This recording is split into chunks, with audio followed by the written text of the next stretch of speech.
Je m'appelle Clara, et parfois je me surprends à penser que ma vie pourrait être écrite comme un roman, avec des chapitres calmes et d'autres, plus imprévisibles, où le monde semble basculer doucement sous mes pieds. Cet été-là, tout semblait ordinaire. Les journées s'égrenaient entre le soleil qui frappait la terrasse, le parfum des jasmins dans le jardin et le ronronnement familier de notre maison. Thomas, mon mari, était déjà parti pour un voyage d'affaires qui durerait 2 semaines, et pour la première fois depuis longtemps, je me retrouvais seule avec Lucas, notre fils.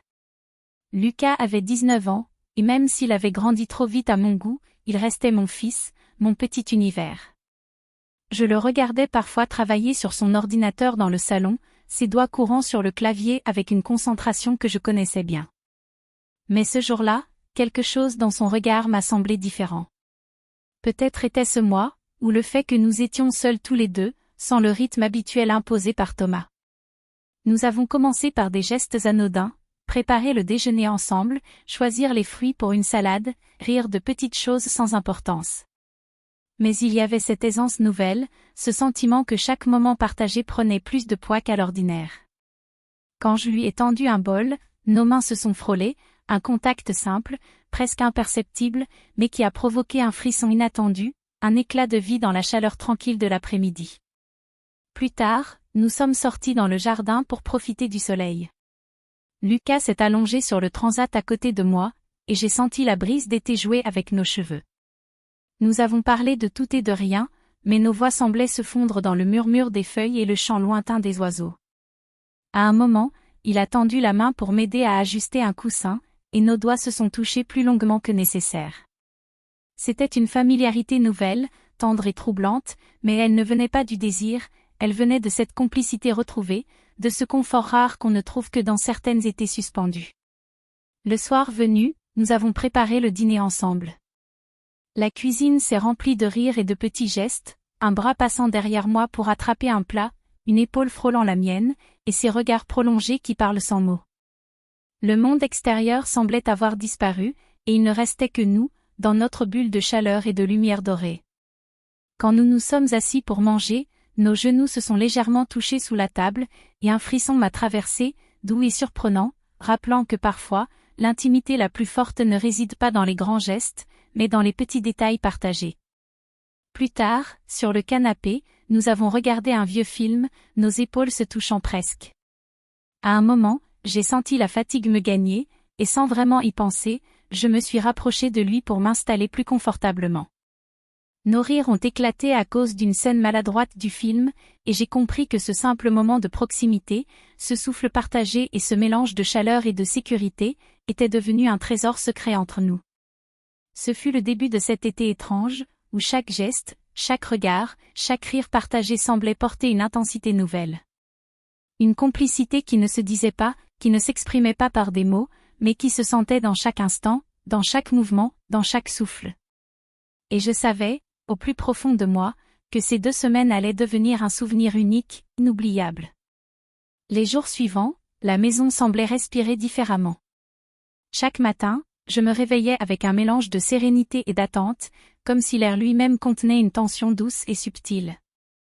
Lucas et moi avions établi un rythme presque silencieux, ponctué de gestes simples mais étrangement chargés de sens, préparer le café ensemble, partager un toast, et parfois nous surprendre à rire sans raison apparente, simplement parce que l'autre avait croisé notre regard. Un après-midi, le soleil frappait fort, et nous avons décidé de nous installer dans le petit coin lecture du salon, où la lumière filtrait à travers les voilages blancs, dessinant des motifs mouvants sur le parquet. Je me suis assise sur le tapis, appuyée contre le canapé, et Lucas s'est installé à côté de moi, feuilletant un vieux livre qu'il avait retrouvé sur l'étagère. Nos genoux se sont effleurés par hasard, et un léger frisson m'a parcouru, presque imperceptible, mais assez pour me rappeler que nous partagions quelque chose de particulier. Alors que nous lisions, il a levé les yeux et m'a souri, un sourire tendre et sincère qui semblait contenir des années de complicité silencieuse. Sans réfléchir, je me suis penchée légèrement vers lui, et nos épaules se sont touchées. Le contact était simple, innocent, mais il y avait cette chaleur qui rendait le moment presque électrisant. Nous n'avons rien dit, mais je sentais que nous étions pleinement conscients de cette proximité, comme si nous partagions un secret silencieux, que personne d'autre ne pourrait comprendre. Le soir venu, après un dîner léger, nous avons décidé de regarder un film dans le salon. La pièce était tamisée par les lampes, et la lumière douce créait une ambiance intime. Lucas s'est installé sur le canapé, et je me suis assise à côté de lui, un peu trop proche pour que ce soit purement accidentel. À un moment, une scène du film nous a fait sursauter simultanément, et nous avons éclaté de rire, nos mains se touchant brièvement en traversant l'espace du canapé. Ce petit geste a suffi à créer une connexion étrange et captivante, un instant suspendu où le monde extérieur semblait avoir disparu. Pendant ces moments, je me surprenais à savourer la simplicité de notre compagnie mutuelle. Nos conversations, nos regards, et même les silences partagés avaient une intensité que je n'avais jamais ressentie auparavant. Chaque geste, même anodin, prenait une dimension particulière, un bras qui frôle le mien en tendant un verre, un souffle partagé lors d'un éclat de rire, une main qui ajuste la couverture pendant que nous nous installons plus confortablement. Tout cela formait un fil invisible de proximité, un lien chaleureux et fascinant. Un après-midi, alors que nous préparions un gâteau, je me suis penchée pour attraper un ingrédient sur l'étagère basse, et Lucas est venu derrière moi pour m'aider à tendre le bras. Nos corps se sont effleurés, et un frisson subtil m'a parcouru. Il a ri doucement, et j'ai senti une chaleur étrange, douce, qui ne provenait pas du fourmé de cette complicité nouvelle. Nous avons continué à cuisiner côte à côte, nos gestes s'entremêlant presque naturellement, et j'ai pris conscience que ces instants, simples et ordinaires, avaient acquis une intensité presque magique. Ces journées se sont enchaînées ainsi, chaque moment renforçant cette complicité silencieuse. Nous avons exploré la maison, joué à des jeux de société, partagé des lectures, ri, discuté, et parfois simplement regardé le ciel depuis la terrasse. La proximité était constante, mais toujours dans la douceur, dans la tendresse et dans l'attention mutuelle. Je me surprenais à attendre ces instants avec une impatience légère, sans jamais franchir une ligne, mais pleinement consciente de la force de ces moments suspendus.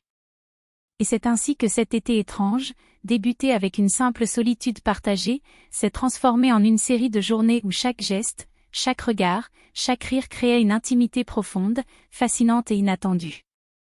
Une intimité qui, sans jamais dépasser les limites, semblait tout de même contenir toute l'intensité d'un secret que l'on ne partage qu'avec soi-même et avec ceux que l'on aime profondément. Les jours passèrent, et l'été touchait à sa fin. Thomas n'était toujours pas rentré, et chaque matin, je me réveillais avec ce sentiment étrange, à la fois léger et intense, que quelque chose avait changé en nous.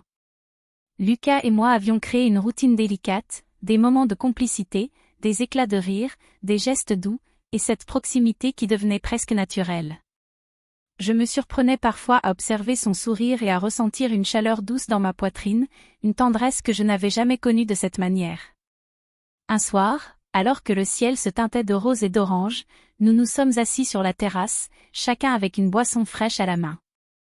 La brise légère caressait nos visages, et le chant lointain des cigales remplissait l'air.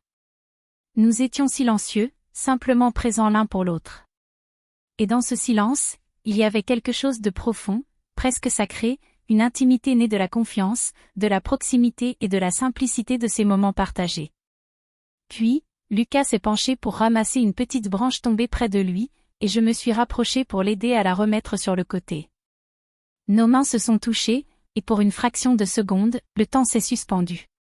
J'ai senti cette chaleur familière, douce et réconfortante, et j'ai compris que tout ce que nous avions partagé pendant ces semaines avait tissé un lien unique. Un lien qui ne pouvait être défini par des mots, mais que l'on reconnaît instinctivement lorsqu'il existe. Le lendemain matin, Thomas est rentré. L'air avait changé dès qu'il a franchi le seuil de la maison.